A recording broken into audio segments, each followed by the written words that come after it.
Rattled by global conflict, but the tense relationship here at home about taxes between the House Ways and Means Committee Chairman Kevin Brady and the House Freedom Caucus, that could bring stocks down even more because we are anticipating tax reform. Joining us now, Charlie Gasparino, with this latest battle, rocking the GOP right here at home. The market's kind of interesting, down about 190, may be down 200 points. We should point out on days like today, the dog days in summer, not a lot of traders out there. They're on the beach. Volume's average. So volume's very average. You know, a few negative trades could could send the market down fairly significantly, and that's what we have, a 200-point drop off. You don't think this is significant, though? I don't think so after the run-up we had, but here's the underlying nervousness. There's 2 points. North Korea clearly is there, and tax cuts, particularly corporate tax cuts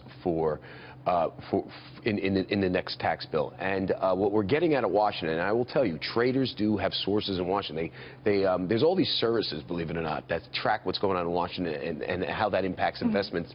And they're getting wind of this, that right now what we have is an increasingly tense relationship. We're hearing this between Kevin Brady, the head of the House Ways and Means Committee, who's clearly a key player with Paul Ryan, the House Speaker, in the tax writing, in whatever comes out of this bill, in this tax cut bill, and the House Freedom Caucus, the more conservative wing, the same part of the conservative wing of the House that essentially stymied health care the first time around. And so now here's where it comes down to. Brady wants essentially revenue neutral tax cuts, as you know, along with Ryan. They're deficit hawks. House Freedom Caucus, they believe we should just do a straight tax cut. They're more supply side. They believe in the future those revenues will come in.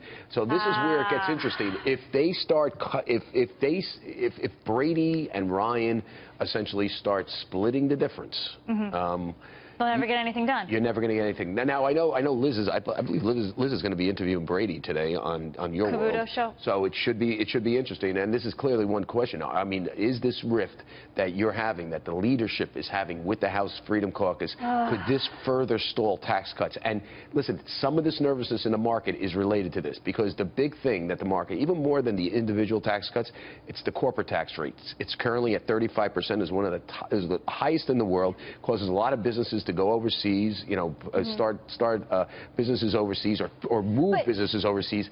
They want, the Trump plan is to get it down to 15%.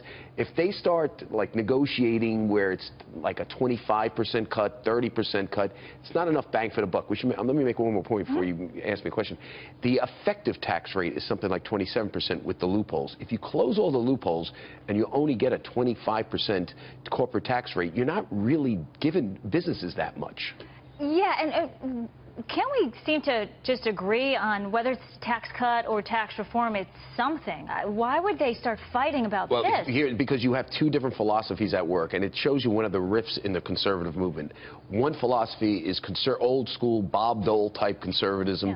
The former who ran for president, longtime Senate Republican leader, who believed in combating the deficit, believed in balancing the budget, even if it took raising taxes. You have the much more newer, younger movement conservatives, which a lot of the House Freedom Caucus reflects this, who believe in supply-side economics, that, yes, immediately when you cut taxes, you're going to get some deficit, some impact on the deficit going up, but long-term, the Reagan tax cuts, they believe, essentially paid for themselves. So and as we're talking about this, that's what you got going here. We have the Dow down 190 points. Yeah, there you go. And by the way, this is one of the reasons why the Dow's down, along with North Korea. Jeez. Charlie Gasparino, thank you very much.